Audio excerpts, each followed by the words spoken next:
Halo, balik lagi sama gue Ski dari Telset. Apple saat ini resmi masuk ke babak baru. Setelah hampir 15 tahun memimpin perusahaan paling bernilai di dunia, Tim Cook akan meninggalkan kursi CEO Apple pada 1 September 2026 dan berpindah menjadi Executive Chairman. Posisi CEO akan diisi oleh John Ternus, sosok internal yang selama ini memimpin divisi hardware engineering Apple. Buat banyak orang, ini mungkin terdengar seperti pergantian manajemen biasa, kayak ganti CEO aja gitu. Tapi di dunia teknologi, terutama untuk perusahaan sebesar Apple, pergantian CEO itu bukan sekedar soal siapa yang duduk di kursi paling atas, tapi ini soal bagaimana arah perusahaan ke depannya. Dan menariknya, transisi ini datang di momen yang sangat penting, karena Apple hari ini bukan Apple yang sama seperti tahun 2011 saat Tim Cook pertama kali mengambil alih perusahaan dari Steve Jobs. Waktu itu tantangannya sederhana, memperbesar iPhone dan menjaga momentum inovasi pasca kepergian Jobs. Sekarang tantangannya jauh lebih rumit. AI generatif sedang mengubah cara manusia berinteraksi dengan teknologi. Komputasi spasial mulai mencari bentuk pasarnya. Wearable masuk fase evolusi baru. Robotika personal mulai muncul sebagai kategori yang potensial. Dan untuk pertama kalinya dalam waktu lama, masa depan iPhone sendiri mulai dipertanyakan.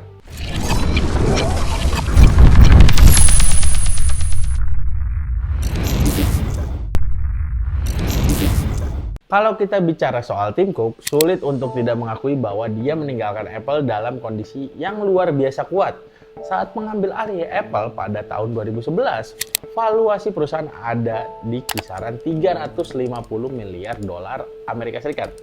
Hari ini, Apple sudah menembus lebih dari 4 triliun dolar AS. Itu bukan pertumbuhan biasa, tapi itu ekspansi skala sejarah. Cook mungkin bukan sosok visioner panggung seperti Steve Jobs. Dia tidak dikenal dengan presentasi dramatis atau kalimat legendaris yang bikin satu industri berubah arah. Tapi dia adalah operator kelas dunia. Dan dalam bisnis modern, operator hebat kadang lebih penting daripada visioner. Cook membangun sistem supply chain Apple menjadi salah satu yang paling efisien di dunia. Dia mengubah Apple dari perusahaan hardware premium menjadi ekosistem layanan digital raksasa. Apple Music juga udah tumbuh besar, terus juga Apple TV Plus masuk ke industri streaming. Apple Pay menjadi salah satu sistem pembayaran digital terbesar, dan layanan berlangganan Apple kini menjadi sumber pendapatan yang sangat signifikan. Cook nggak cuma nyiptain iPhone, tapi dia juga membuat iPhone menjadi mesin uang paling efektif dalam sejarah industri teknologi. Lalu kenapa dia mundur sekarang? Jawabannya mungkin sederhana, yaitu timing. Dalam bisnis, keluar di puncak adalah langkah terbaik. Tim Cook meninggalkan Apple di posisi yang sangat kuat, dengan stabilitas bisnis tinggi, margin sehat, dan ekosistem yang matang. Ini ibaratnya kalian ninggalin pesta saat musik masih bagus, bukan saat lampu dinyalakan dan semua orang disuruh pulang. Cook selesai dengan baik, tapi masalah Apple ke depan bukan lagi soal operasional. Bukan soal distribusi, bukan soal efisiensi produksi. Tantangan berikutnya adalah inovasi. Dan disinilah John Ternus masuk. Pilihan Apple menunjuk John Ternus sebenarnya sangat khas Apple. Mereka tidak mencari CEO dari luar, tidak mencari figur Wall Street, tidak mengambil orang dari perusahaan AI, tidak mencari investor. Mereka memilih orang produk, orang dalam yang di bagian engineer. Dan itu penting, karena John Ternus bukan orang baru. Dia adalah kepala hardware engineering Apple. Orang yang terlibat langsung dalam pengembangan iPhone, iPad, Mac, dan terutama transisi besar Apple dari Intel ke Apple Silicon. Secara sederhana, kalau Tim Cook adalah operator, John Ternus adalah builder. Dan ketika perusahaan seperti Apple memilih builder sebagai pemimpin berikutnya, itu biasanya berarti ada satu hal. Mereka sedang mencari produk besar berikutnya. Karena jujur aja, Apple saat ini memang sedang menghadapi tekanan besar. Bukan tekanan finansial, tapi tekanan inovasi. Yang pertama adalah AI, dan ini mungkin tantangan yang paling serius. Sementara itu, OpenAI, Google, dan Microsoft bergerak cepat dalam AI generatif. Di sini, Apple kelihatan lebih lambat. Mereka memang udah memperkenalkan Apple Intelligence, tapi implementasinya belum terasa revolusioner. Siri masih belum bisa menjadi standar industri dalam AI asisten. Bahkan kadang Siri masih terasa seperti teman yang tahu jadwal meeting, tapi bingung kalau ditanya hal sedikit kompleks. Karena AI sekarang bukan sekedar fitur tambahan. AI adalah lapisan baru sistem operasi. Kalau dulu sistem operasi adalah iOS, sekarang sistem operasi adalah iOS plus AI. Dan kalau Apple tertinggal terlalu jauh di lapisan ini, resikonya tentu aja besar banget. Masalah kedua yaitu iPhone yang mulai matang. iPhone masih menjadi sumber uang terbesar Apple, tapi pertumbuhan pasar smartphone tidak lagi seagresif dulu. Siklus upgrade semakin panjang, orang sekarang bisa pakai iPhone 4-5 tahun tanpa merasa tertinggal. Dulu 2 tahun sudah terasa usang, sekarang enggak. Kenapa? Karena peningkatan hardware makin kecil. Kameranya lebih bagus, chipnya lebih cepat, baterainya lebih efisien. Tapi semuanya terasa evolusioner, bukan revolusioner. Dan untuk perusahaan yang sangat bergantung pada siklus upgrade, ini adalah tantangan besar. Masalah ketiga adalah Vision Pro. Secara teknologi, Vision Pro adalah salah satu perangkat paling ambisius yang pernah dibuat sama Apple. Tapi secara pasar, perangkat ini masih sangat niche. Harganya mahal, use case-nya belum luas, dan belum menjadi next iPhone yang bisa mengubah pasar massal. Vision Pro mungkin bisa diibaratkan mirip sama Ferrari di teknologi. Semua orang kagum, tapi nggak semua orang butuh. Dan Apple butuh sesuatu yang lebih dari sekedar kagum. Mereka butuh kategori baru yang benar-benar besar. Di era John Ternus, kemungkinan besar fokus Apple akan kembali lebih agresif ke hardware. Salah satu kandidat terkuat tentu aja foldable iPhone. Rumor ini udah beredar bertahun-tahun.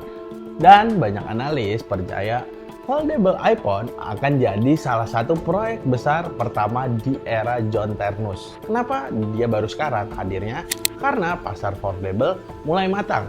Samsung udah lama main di sana, Huawei juga agresif, Apple mungkin merasa tidak bisa terlalu lama menunggu. Karena kalau terlalu lama, foldable bisa berubah dari masa depan menjadi pasar matang yang udah dikuasai sama orang lain. Selain foldable, ada kategori AI hardware. Ini lebih menarik karena masa depan AI tidak hanya soal software. Hardware juga akan berubah. Chip neural yang lebih besar, perangkat wearable yang AI native, home assistant generasi baru, dan mungkin perangkat baru yang belum pernah kita lihat sebelumnya. Bayangin, AirPods yang bukan cuma muter musik, tapi jadi asisten AI personal secara real time. Bisa menerjemahkan percakapan, mencatat meeting, menjawab pertanyaan kontekstual, bahkan memberi saran hidup. Dan jujur aja, kalau AirPods nanti bisa mengingatkan kita untuk tidak chat mantan jam 2 pagi, itu mungkin inovasi AI paling relevan buat banyak orang. Lalu ada robotika. Ini mulai menarik perhatian industri. Beberapa laporan menunjukkan bahwa Apple sedang mengeksplorasi perangkat robotik rumahan. Mungkin smart home assistant dengan gerakan fisik. Mungkin juga perangkat desktop robotik atau sesuatu yang belum punya kategori secara jelas di hari ini. Dan kalau Apple benar-benar masuk di bidang robotika, itu bisa menjadi kategori besar berikutnya. Karena Apple punya satu kekuatan. Mereka jarang masuk ke kategori baru lebih dulu, tapi saat masuk mereka sering mengubah standar kategori itu. Dampaknya ke produk Apple kemungkinan besar akan terasa. iPhone mungkin tetap jadi pusat bisnis, tapi diferensiasi hardware akan lebih agresif. Bisa dalam bentuk baterai baru, pendingin lebih baik, kamera komputasional lebih maju, atau desain baru. Karena jujur aja, desain iPhone belakangan ini kadang-kadang terasa seperti franchise film panjang. Masih bagus memang, tapi makin sulit dibedakan mana seri baru dan mana seri yang lama. Untuk Mac, inovasi chipnya kemungkinan makin agresif. Apple Silicon udah membuktikan bahwa chip internal Apple bisa lebih efisien daripada ketergantungan ke Intel. Dengan Ternus sebagai orang hardware, pengembangan chip internal kemungkinan akan dipercepat. Selain itu, wearable seperti Apple Watch dan AirPods juga bisa berubah menjadi platform AI masa depan. Bayangin, Apple Watch yang tidak cuma melacak langkah tapi memahami konteks kesehatan dan memberi rekomendasi secara personal berbasis AI. Lalu bagaimana dengan investor? Apakah harus khawatir? Dalam jangka pendek kemungkinan enggak, karena transisinya internal. Ini stabil, nggak ada drama, terus juga Tim Cook tetap ada sebagai eksekutif chairman yang berarti hubungannya dengan regulator, pemerintah, dan investor tetap aman.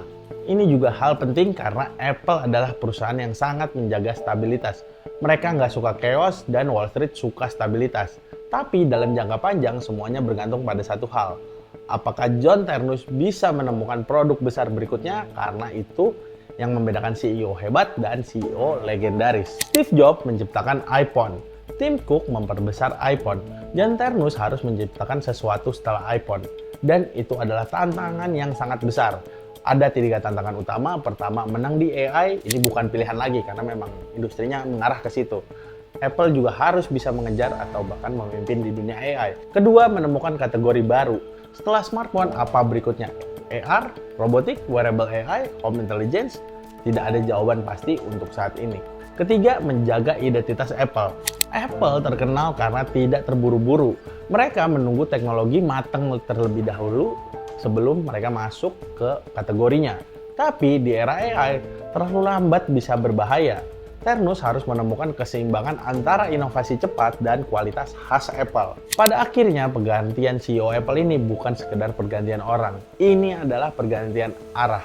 Era Tim Cook adalah era ekspansi, efisiensi, monetisasi, dan stabilitas. Era John Ternus kemungkinan akan menjadi era eksperimen produk, hardware baru, dan AI. Dan untuk pertama kalinya setelah sekian lama, Apple kembali dipimpin oleh sosok yang sangat dekat dengan produk. Bukan operator, bukan logistik, bukan supply chain, tapi engineer. Ketika engineer memimpin Apple, biasanya sesuatu yang besar sedang dipersiapkan. Pertanyaan besarnya sekarang bukan apakah Apple akan tetap besar, karena Apple sudah terlalu besar untuk runtuh hanya karena pergantian CEO. Pertanyaan sebenarnya adalah, apakah John Ternus akan menjadi Tim Cook kedua atau justru Steve Jobs versi modern? Karena jawaban dari pertanyaan itu nggak cuma menentukan masa depan Apple, tapi menentukan arah industri teknologi global dalam 10 tahun ke depan nanti. Kalau kamu suka topik yang kita bahas barusan, jangan lupa like, share, dan subscribe. Selain itu, komen juga di bawah topik apa yang mau gue bahas di Telset Launch episode berikutnya. Gue Yeski dari Telset, sampai jumpa lagi di video-video berikutnya. Bye!